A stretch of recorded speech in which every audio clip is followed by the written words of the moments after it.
Thank you for the honour of this invitation, and please accept my apologies for not attending in person. I'll miss direct engagement with you all, but thank you to Claire's for making it possible for me to share my views on some of the challenges facing local authorities. Today, all of you assembled in this venue are likely to focus on domestic local issues.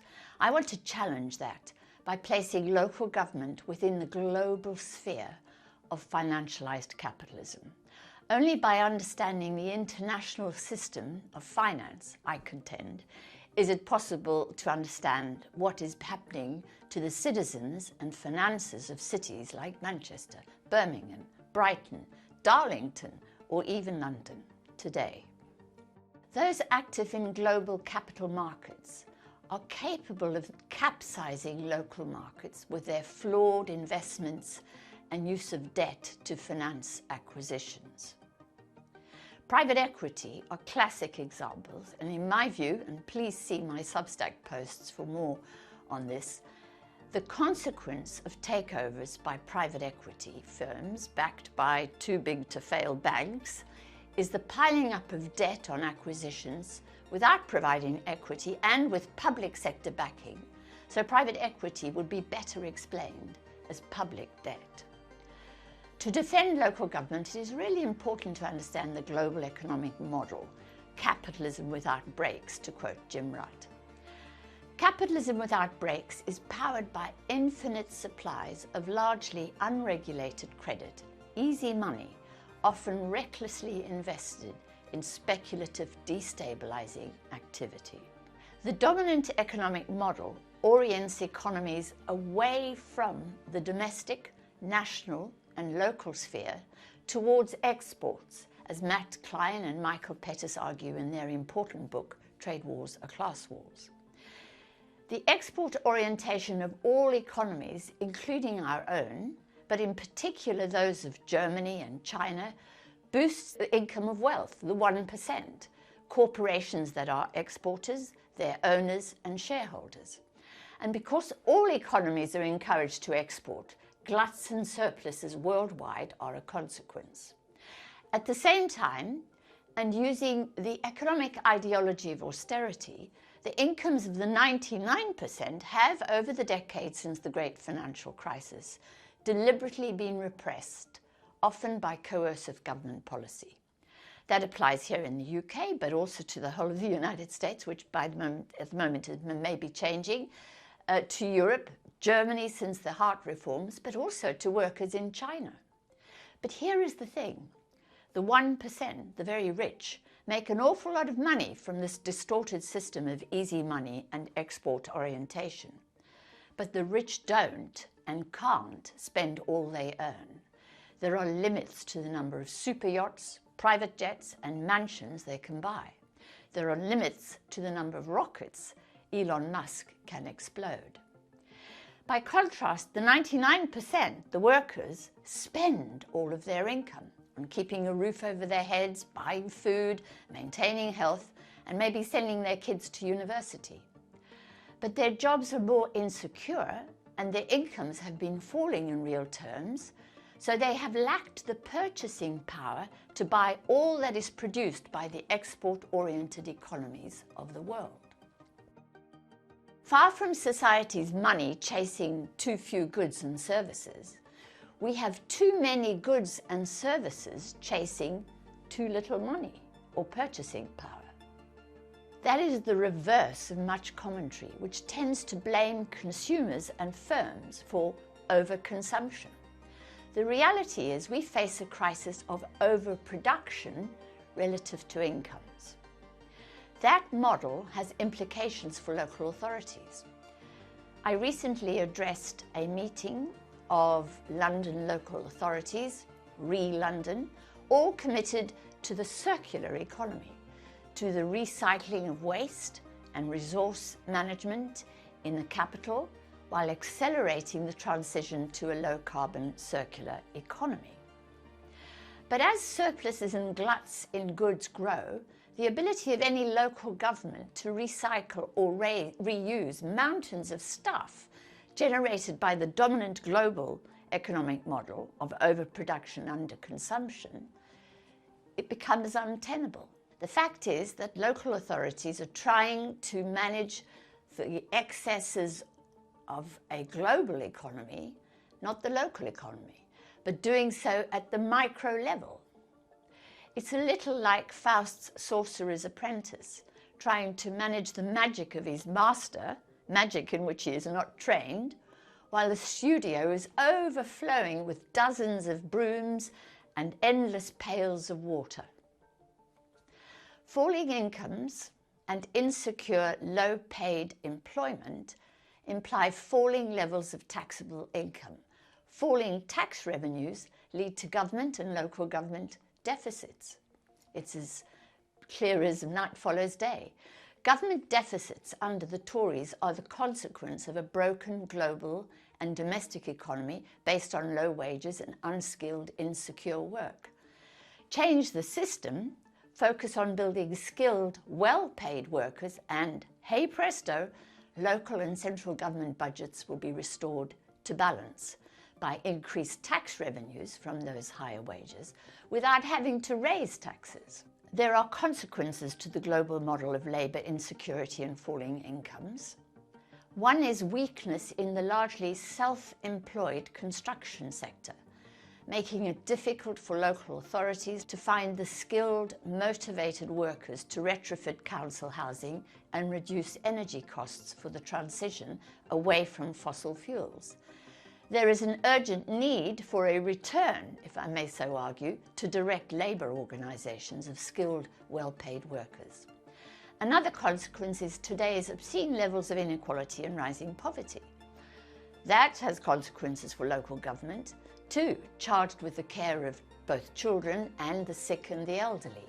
Falling real incomes and the falling sales of SMEs and firms leads to the build-up of high levels of debt, as the 99% borrow to keep the roof over their heads, pay for health services, etc., and as firms borrow because they can't sell all that they produce, because sales have fallen.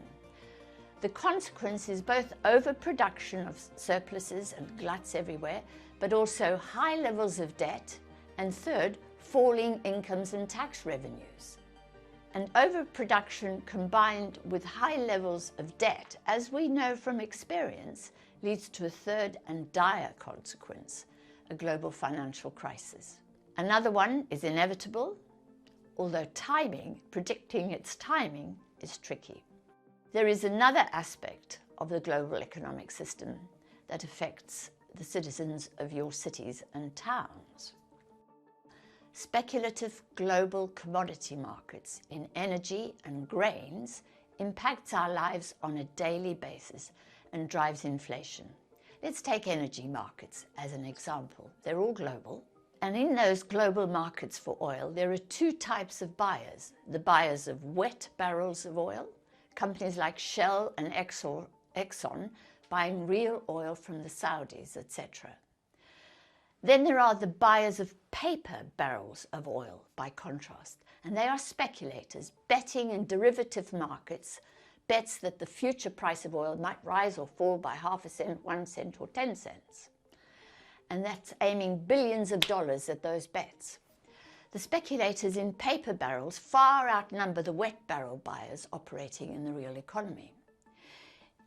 This is all because in the year 2000, President Clinton, advised by Professor Larry Summers and Alan Greenspan, Governor of the Federal Reserve, further deregulated commodity markets against the strong advice of Brooksley Bourne, a regulator of derivatives at the Commodity Futures Trading Commission. By throwing a wall of money at finite assets like energy or grain, speculators with billions of dollars to gamble pushed up the price of those commodities after Russia invaded Ukraine and kept them high. That, I contend, was the real cause of inflation worldwide, not the Russian invasion as such. The Russians cut oil supply, sure, but that was soon after matched by an increase in the supply of oil from the United States' Strategic Petroleum Reserve, and supplies of grain were found from elsewhere. So supply quickly met demand for energy and grains, and that fact was not reflected immediately in prices.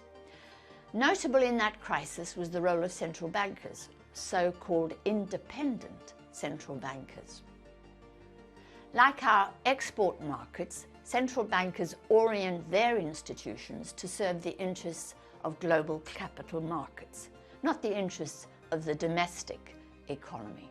The Governor of the Bank of England made that clear when, rather than undertake regulation of the global commodity markets or even propose more regulation of said markets, he chose instead, in a BBC interview the day after the Bank of England had raised interest rates, to chastise workers for demanding pay rises, even as households faced the biggest squeeze on their incomes in decades. He said, and I quote, "In the sense of saying we do need to see a moderation of wage rises, now that's painful," he said, "but we need to see that in order to get through this problem, i.e. inflation, more quickly."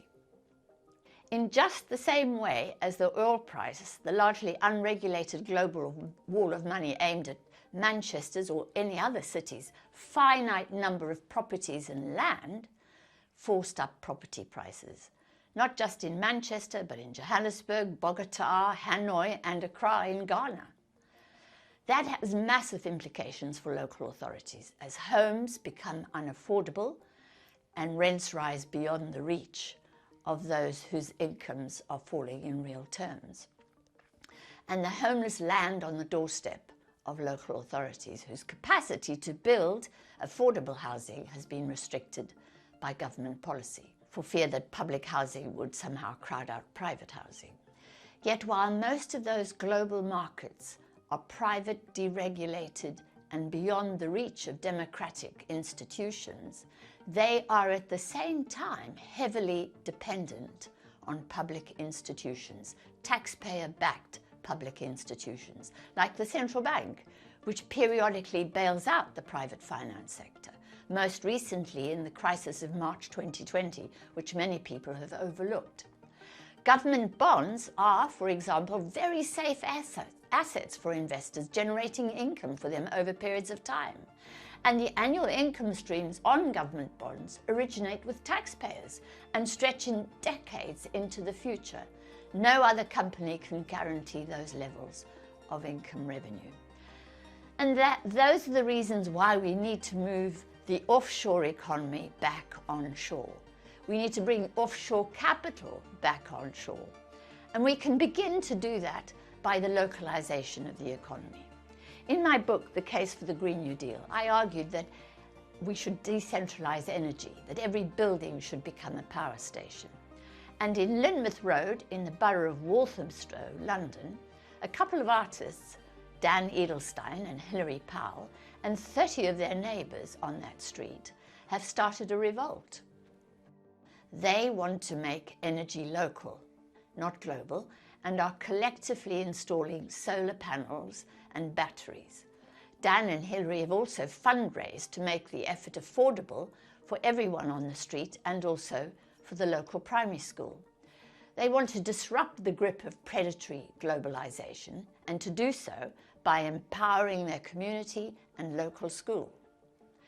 Barry James of the organisation Green Streets argues that with fintech, blockchain and solar panels going on to 30 homes on Lynmouth Road, we are, quote, "we are soon going to hit what he calls a Kodak moment in the digitalisation of energy, where households buy their kit and from that point onwards have energy for free." Lynmouth Road may be just a small initiative taken by courageous citizens, but it could be a place where energy is localised and meets not just environmental needs, but also the community's social and economic goals. My challenge to local authority representatives here today is this: what are you going to do to disrupt the grip of predatory globalisation? What can you do to localise your economy? To raise the skills, standards and wages of your citizens? To decentralise energy and challenge globalised markets? That's my challenge to you today. And once again, thank you very much for giving me this time to address you.